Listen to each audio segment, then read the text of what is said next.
कार्तिक महामहत्तम अध्याय 20। हरे कृष्णा, राधे राधे। कार्तिक महामहत्तम के 19वें अध्याय में हमने भैया दूज पूजा का शास्त्रीय विधान सुना। अब आज इस अध्याय में हम गंगा की उत्पत्ति कैसे हुई तथा भगवान वामन अवतार की कथा सुनेंगे। मां शारदा की प्रेरणा स्वयं सहाय। कार्तिक महत्तम का सुनो ये 20वां अध्याय।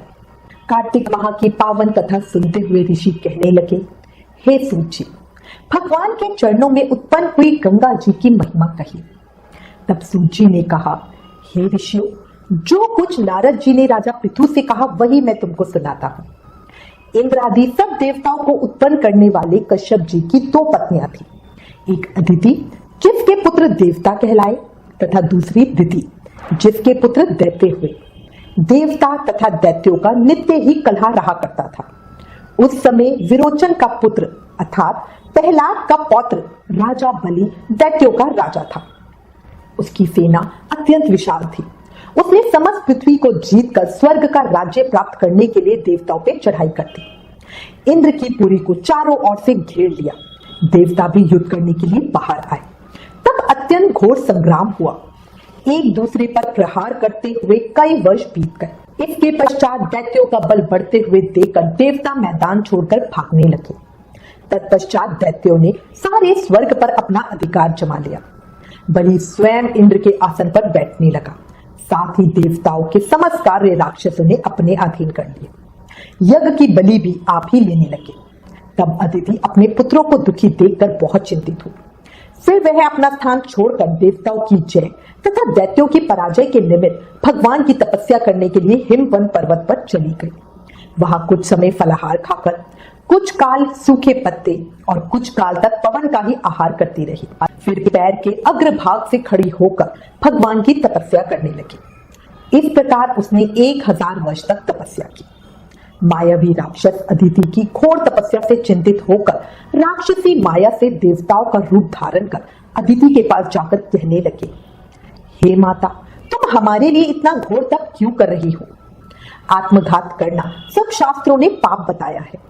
हम तुम्हारा यह दुख सहन नहीं कर सकते। माता का दुख देखकर कोई सुखी नहीं रह सकता तथा माता से कोई विमुख नहीं हो सकता।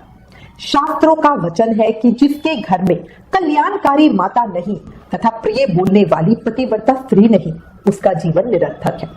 अतः आप तप छोड़कर अपने पुत्रों को सुखी कीजिए। यह सुनकर भी अदिति समाधि से चलायमान नहीं हुई।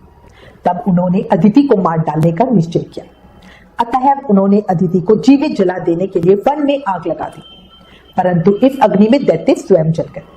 अदिति को किसी प्रकार की हानि नहीं पहुंची और ना उन्हें इसका कुछ पता चला, क्योंकि भगवान ने अपने सुदर्शन चक्र से अदिति की रक्षा की।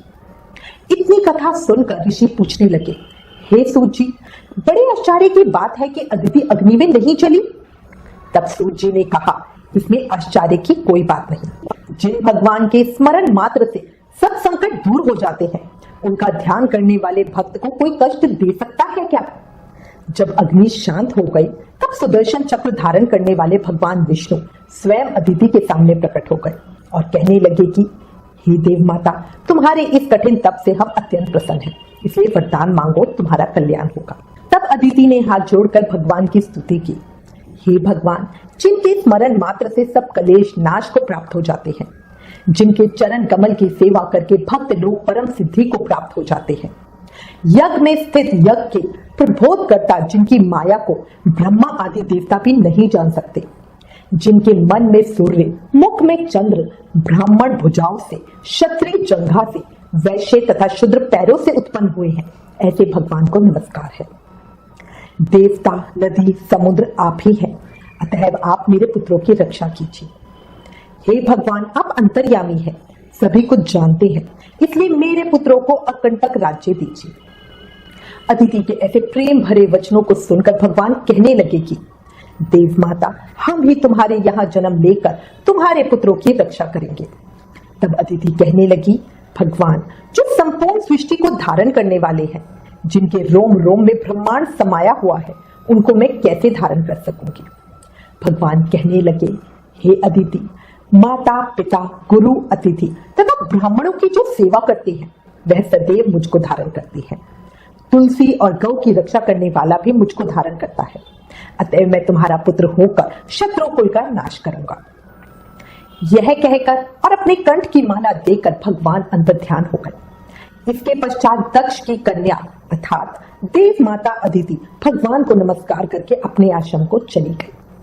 समय पाकर अदिति ने शंख चक्र गदा पद्म तथा कमंडल धारण किए हुए हजारों सूर्य के समान तेज वाले कमल नयन पीतांबरधारी मुनियों द्वारा स्तुति किए गए दैत्यों के नाशकर्ता भक्तों के प्रिय वामन भगवान को पुत्र रूप में देखा।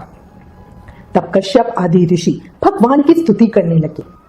जो कोई वामन भगवान के स्तोत्र का नित्य पाठ करता है वह सदैव निरोगी रहकर सर्व संपदा प्राप्त करता है। तब कमल भगवान बोले, हे पिताजी, हम प्रसन्न हैं, आपका कल्याण हो, आपके समस्त मनोरथ पूर्ण हो।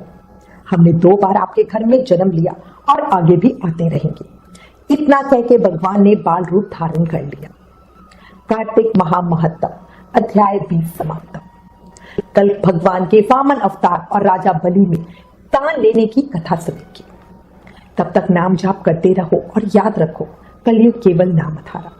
प्रेम से, मन से, भाव से, हर सांस के साथ बोलो, हरे कृष्ण कृष्ण कृष्ण हरे हरे, हरे राम राम राम हरे हरे। जय श्री कृष्ण।